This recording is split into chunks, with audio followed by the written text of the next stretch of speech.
Our next writer, his name is Lennart Lundh. Lennart is a poet, short fictionist, and historian. Since 1968, his poetry has appeared in more than 30 anthologies and 60 journals. Jazz Me, his 10th poetry title, was released at the end of September. Copies of this and some of his other books are over there for around $3 to $10. Len reads regularly at Lit by the Bridge in Aurora, Traveling Molly's, Waiting for the Bus, and this is his third appearance here at Waterline Writers. And proving that he's not an old guy, he has audio and video of his readings available on YouTube and SoundCloud. Very cool. Lennart, please.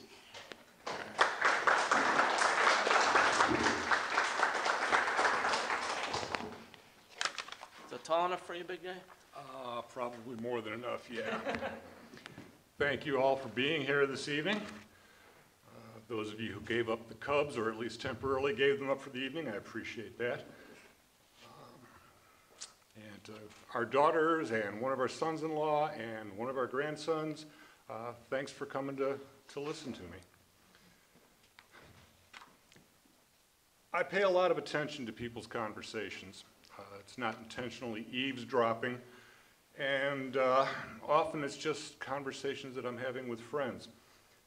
And somewhere in there, a lot of times I can mine some words. The first poem comes from some musings of a friend as she was approaching her 48th birthday, and a little bit stressed out about it, to say the least. Kisses like ghosts. Lily wants to be 18 again, parked out in the country woods, lost in kisses so deep in her soul she's scared to breathe, scared that if she does, she'll miss something. Paloma needs to be 18 again, free to open herself to the one she thinks can lead her out of sadness, sadness that surprises, and the thought of being the same forevermore. She gathers the wings of her dressing gown and sits before the morning mirror. The careful fingerprints of a man she's never kissed show through the powder and gloss. Also coming from a series of conversations with a friend, and the subject of one of the books I've got with me this evening, The Bear Whispers in the Night. Magdalena, Love, and the Bear. She comes in from the garden as the rain decides to be more than mist. Her sturdy feet, the knuckles and lifeline of her hands, these wear the beauty of hard, honest labor in the soil. Tendrils of her hair fall across her face, rubbing against the smudges left on nose and cheeks when she tried to brush the hair back. "I'm a dirty old woman," she says, and he laughs around a smile at the paired meanings, at the thought of growing old with her. She settles on the couch, stretching like the cat that yields its place to her. He rises from the rocker handed down through the women in her family, goes to the kitchen, and hums an old love song she taught him as he fills a basin with warm water, lavender soap, a cloth. Coming back to her, he kneels on the worn wood of the floor and begins to wash the dark earth from her feet. It's her turn to smile, and she does. The rest of these poems tonight are from Jazz Me, which is my latest poetry book. The first one, I was doodling around in Google one night looking for something. I don't even recall what it was, but I fell down a rabbit hole and did a lot of reading about Lilith, the first woman in some versions of the Bible, who was cast out before Eve came along. There is lightning in the high clouds to the north, but distance cancels the thunder. The flashes reach me, but the cycle is incomplete. The sky turns darker, eclipses the healing moon and stars. I am the first emigre, the first immigrant woman.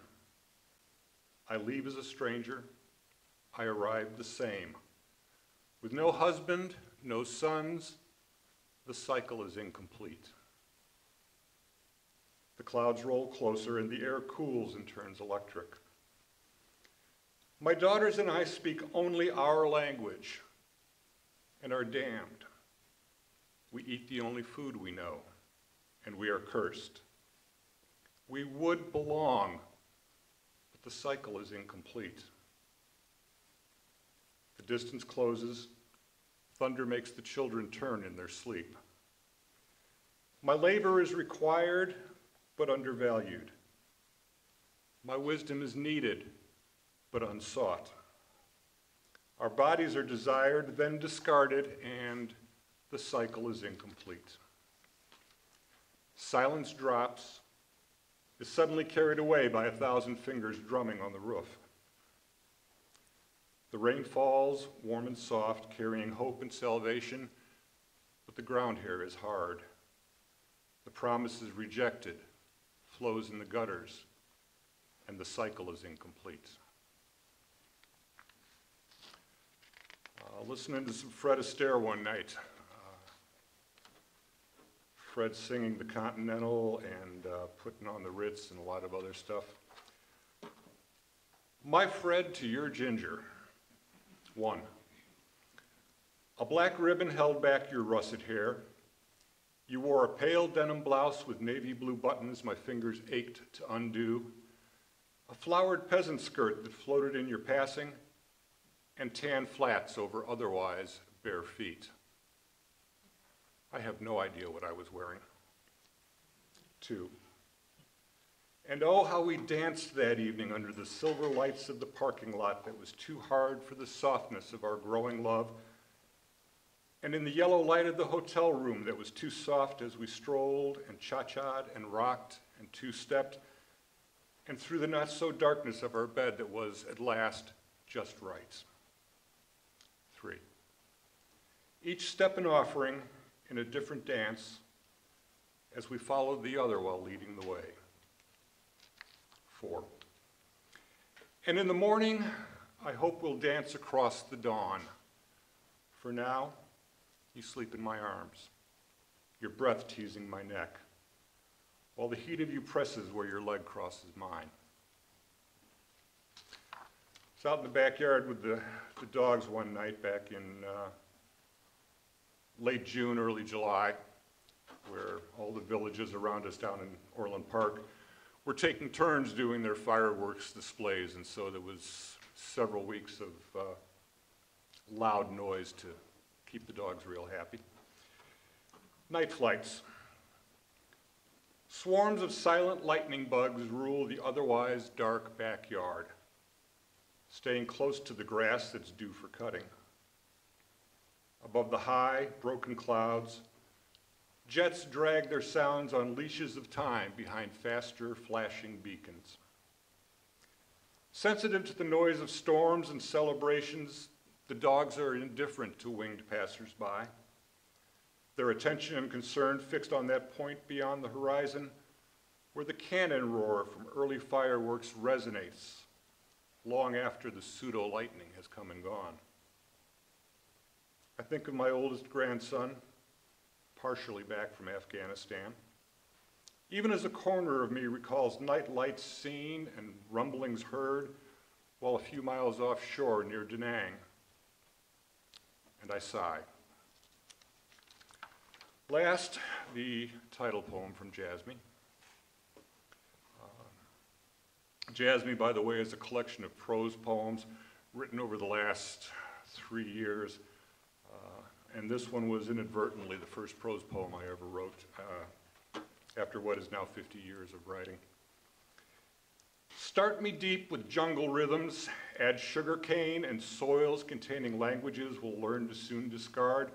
Give me baptism by fires in the darkest of the night, and then escape with me while our others wallow, while our others follow missionary tracts and black motes noted on white sheets. We will fix on fusion. We will find the star stuff in each free improvisation.